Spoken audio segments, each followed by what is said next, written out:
welcome to Miss Burton's book club. I'm Miss Burton and this is Mel, and thank you for joining us.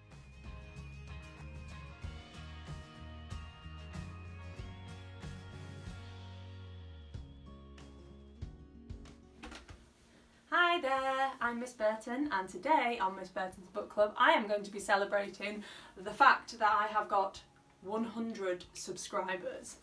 What? That is absolutely insane. Thank you very much to those 100 people. I hope you enjoy watching me read and talk about books. Today, as I have received 100 followers, I thought about reading a book that is over 100 years old. However, the book I have chosen is quite lengthy and I don't think that anyone has that much time to listen to me read. So I'm just going to read an extract from the wonderful book that is Alice in Wonderland. It's one of my favourites, but before I get started, I'm actually going to invite a friend of mine to read this book. Here we go, Alice in Wonderland.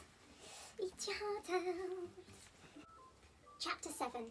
A Mad Tea Party. There was a table set out under the tree in front of the house, and the March Hare and the Hatter were having tea at it. A Dormouse was sitting between them, fast asleep, and the other two were resting their elbows on it and talking over its head. Very uncomfortable for the Dormouse, thought Alice. Only, as it's asleep, I suppose it doesn't mind. The table was a large one, but the three were all crowded together in one corner of it. "No room, no room!" they cried out when they saw Alice coming. "There's plenty of room," said Alice indignantly. And then she sat down in a large armchair at one end of the table. "Have some wine," the March Hare said in an encouraging tone. Alice looked all around the table, but there was nothing on it but tea. "I don't see any wine," she remarked. "There isn't any," said the March Hare. "Then it wasn't very civil of you to offer it," said Alice angrily. "It wasn't very civil of you to sit down without being invited," said the March Hare. "I didn't know it was your table," said Alice. "It's laid for a great many more than 3. "Your hair wants cutting," said the Hatter. He had been looking at Alice for some time with great curiosity, and this was his first speech. "You shouldn't make personal remarks," Alice said with some severity. "It's very rude." The Hatter opened his eyes very wide on hearing this, but all he said was, "Why is a raven like a writing desk?" "Come, we shall have some fun now," thought Alice. "I'm glad they've begun asking riddles. I believe I can guess that," she added aloud. "Do you mean that you think you can find the answer to it?" said the March Hare. "Exactly so," said Alice. "Then you should say what you mean," the March Hare went on. "I do," Alice hastily replied. At least I mean what I say, and that's the same thing, you know." "Not the same thing a bit," said the Hatter. "You might just as well say, 'I see what I eat is the same thing as I eat what I see.'" "You might just as well say," added the March Hare, "that I like what I get is the same as I get what I like." "You might well as just say," added the Dormouse, who seemed to be talking in its sleep, "that I breathe when I sleep is the same as I sleep when I breathe." "It is the same thing with you," said the Hatter. And here the conversation dropped, and the party sat silent for a minute, while Alice thought over what she could remember about ravens and writing desks, which wasn't much.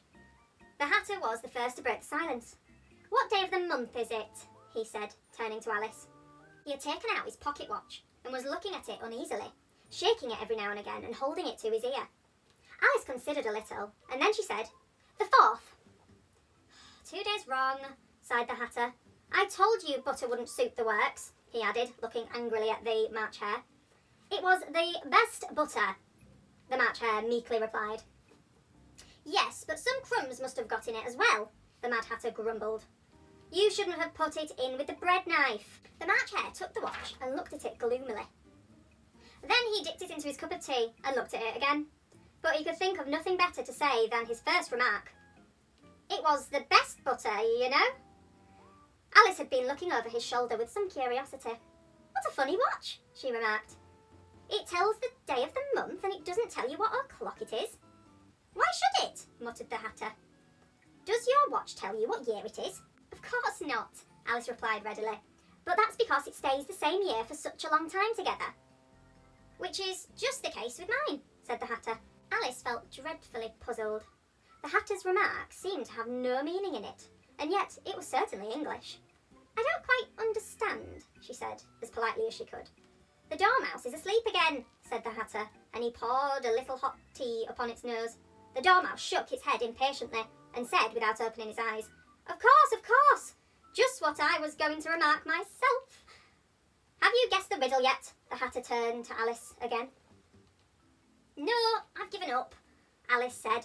What's the answer? I haven't the slightest idea, said the Hatter. Nor I, said the March Hare. Alice sighed wearily. I think you might do something better with your time, she said, than to waste it asking riddles with no answers. If you knew time as well as I do, said the Hatter, you wouldn't talk about wasting it. It's him. I don't know what you mean, said Alice. Of course you don't, the Hatter said, tossing his head contemptuously. I dare say you never even spoke to time. Perhaps not, Alice cautiously replied, but I know I have to beat time when I learn music. Ah, that accounts for it, said the Hatter. He won't stand beating. Now, if you only kept on good terms with him, he'd do almost anything you'd like with the clock. For instance, suppose it were 9 o'clock in the morning, just time to begin lessons. You'd only have to whisper a hint to time, and round goes the clock in a twinkling. 1:30, time for dinner. I only wish it was, the March Hare said to itself in a whisper. That would be grand, certainly, said Alice, thoughtfully. But then I shouldn't be hungry for it, you know. Not at first, perhaps, said the Hatter. But you could keep it to 1:30 as long as you liked. Is that the way you manage? Alice asked. The Hatter shook his head mournfully. Not I, he replied. We quarrelled last March, just before he went mad. You know, pointing with his teaspoon at the March Hare. It was a great concert given by the Queen of Hearts, and I had to sing, Twinkle, twinkle, little bat, how I wonder where you're at. You know the song, perhaps? I've heard something like it, said Alice. It goes on, you know, the Hatter continued, in this way.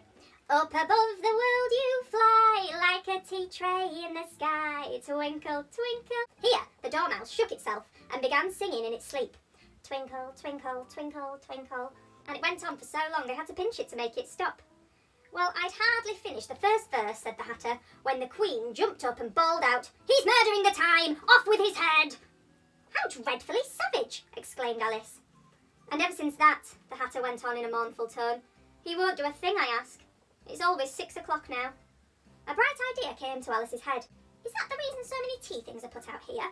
She asked. Yes, that's it, said the Hatter with a sigh. It's always tea time, and no time to wash the things between whiles. Then you keep moving round, I suppose, said Alice. Exactly so, said the Hatter, as the things get used up. But what happens when you come to the beginning again? Alice ventured to ask. Suppose we change the subject, the March Hare interrupted, yawning. I'm getting tired of this. I vote the young lady tell us a story. I'm afraid I don't know one, said Alice, rather alarmed at the proposal.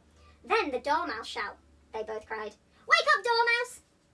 And they pinched it on both sides at once. The Dormouse slowly opened his eyes. I wasn't asleep, he said, in a hoarse, feeble voice. I heard every word you fellas were saying. Tell us a story, said the March Hare. Yes, please do, pleaded Alice.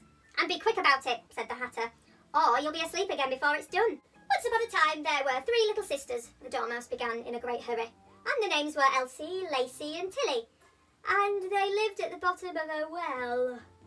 What did they live on? Said Alice, who always took a great interest in questions of eating and drinking. They lived on treacle, said the Dormouse after thinking for a minute or two. They couldn't have done that, you know, Alice gently remarked. They'd have been ill. So they were, said the Dormouse, very ill. Alice tried to fancy to herself what such an extraordinary way of living would be like, but it puzzled her too much, so she went on. But why did they live at the bottom of a well? Take some more tea, the March Hare said to Alice very earnestly. I've had nothing yet, Alice replied with an offended tone. So I can't take any more. You mean you can't take less, said the Hatter. It's very easy to take more than nothing. Nobody asked your opinion, said Alice. Who's making personal remarks now? Said the Hatter triumphantly. Alice did not quite know what to say to this, so she helped herself to some tea and bread and butter, and then turned to the Dormouse and repeated her question. Why did they live at the bottom of a well? The Dormouse again took a minute or two to think about it, and then said, "It was a treacle well." "There's no such thing." Alice was beginning very angrily, but the Hatter and the March Hare went, "Shh, shh." And the Dormouse sulkily remarked, "If you can't be civil, you'd better finish the story yourself." "No, please go on. I won't interrupt again. I dare say there may be one." "One indeed," said the Dormouse indignantly. However, he consented to go on. "And so, these three little sisters were all learning to draw, you know." "What did they draw?" said Alice, quite forgetting her promise. "Treacle," said the Dormouse, without considering at all this time. "I want a clean cup," interrupted the Hatter. "Let's all move one space on."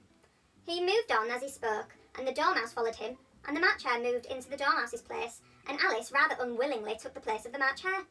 The Hatter was the only one who got advantage from the change, and Alice was a good deal worse off, as the March Hare had just upset the milk jug into the plate. Alice did not wish to offend the Dormouse again, so she began very curiously. "But I don't understand. Where did they draw the treacle from?" "You can draw water out of a water well," said the Hatter. "So I should think you could draw treacle out of a treacle well, stupid." "But they were in the well," Alice said to the Dormouse, not choosing to notice the last remark. "Of course they were," said the Dormouse. "Well in." This answer so confused poor Alice that she let the Dormouse go on for some time without interrupting it. "They were learning to draw," the Dormouse went on, yawning and rubbing its eyes, for it was getting very sleepy. "And they drew all manner of things, everything that begins with M." "Why with an M?" said Alice. "Why not?" said the March Hare. Alice was silent. The Dormouse had closed its eyes by this time and was going off into a doze, but on being pinched by the Hatter it woke up again with a little shriek and went on. "That begins with an M, such as mousetraps and the moon and memory and muchness. You know, you say things are much of a muchness. Did you ever see such a thing as a drawing of a muchness?" "Really? Now you ask me," said Alice, very much confused. "I don't think—" "Then you shouldn't talk," said the Hatter. This piece of rudeness was more than Alice could bear. She got up in great disgust and walked off. The Dormouse fell asleep instantly, and neither of the others took the least notice of her going, though she looked back once or twice, half hoping that they would call after her. The last time she saw them, they were trying to put the Dormouse into the teapot. "At any rate, I'll never go there again," said Alice, and she picked her way through the wood. "It's the stupidest tea party that I ever was at in my life." Just as she said this, she noticed that one of the trees had a door leading right into it. "That's very curious," she thought. But everything's curious today. And there we go, that was an extract from Alice in Wonderland. I hope you've enjoyed today's Miss Burton's Book Club. Happy 100 followers to me. To Miss Burton, that is. I hope you've enjoyed Miss Burton's Book Club. I'll see you next time. Bye.